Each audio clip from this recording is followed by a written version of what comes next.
मैं केड़ा गीत सुनावां। दयाल चंद मिगलानी दी कविता है। प्रसंग लिखना है। यह काव्य टोटा काव्यनाद काव्य संग्रह विच दर्ज दयाल चंद मिगलानी दी कविता मैं केड़ा गीत सुनावां विचों लिया गया है।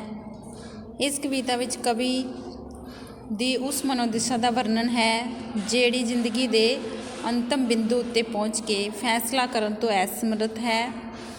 उस लई बचपन जवानी ते बुढ़ापे तीन यादां दे झरोखे हन।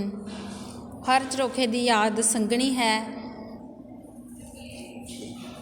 बचपन जवानी अते बुढ़ापा इन्हां दी याद बारे कवि ने ये रचना की है।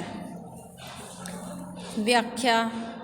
ओ गीत सुनन दे चाहवानों मैं केड़ा गीत सुनावां।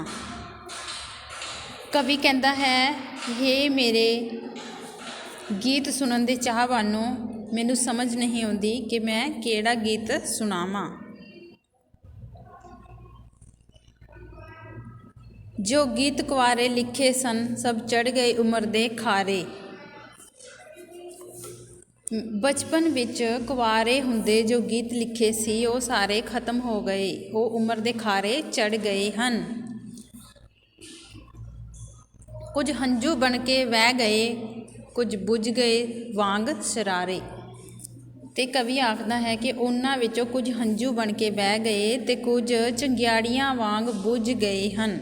शरारे चंगियाड़ियां वांग रल गए समय दियां धूड़ां विच ना पता ते ना सरनामा मैं केड़ा गीत सुनावां।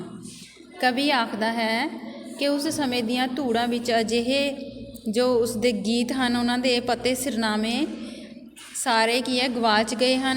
उसनों समझ नहीं आती कि वह केड़ा गीत गा के सुनावे। एक गीत का सुंदर मुखड़ा है जिहदे गल विच इश्क दी गानी है। पहले पैरे विच कवि ने बचपन की गल की है ते हुण दूसरे पैरे विच जवानी बारे गल करता है। एक गीत का सुंदर मुखड़ा है जिहदे गल विच इश्क दी गानी है। खाबां दे महल विच रहिंदी है उस गीत दी अहल जवानी। कवि आखदा है कि मेरे गीत सुनन दे चाहवानों मैनू समझ नहीं आती कि मैं केड़ा गीत सुनावां। मेरी जवानी दे गीत दा मुखड़ा बहुत सुंदर है जिहदे गल विच इश्क दी गानी है। इश्क दी गानी पाई हुई है उसदे जवानी दे गीत दे मुखड़े ने। खाबां दे महल विच रहिंदी है ते उसदी अहल जवानी खाबां दे सुपनियां दे महल विच रहिंदी है।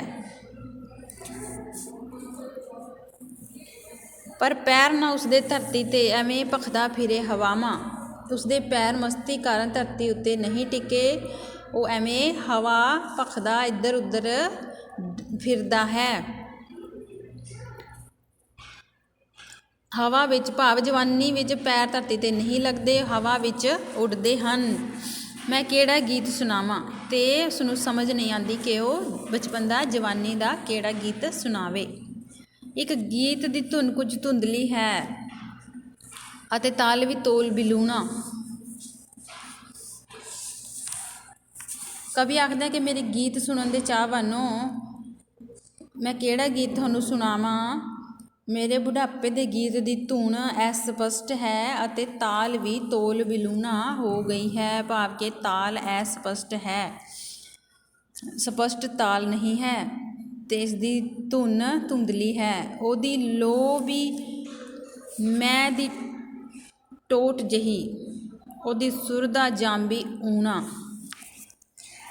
ते उसदी लय शराब दी टोट वर्गी उसदी सुर दा जाम ऊना है। जिस साज नूं तेड़ा पै गईयां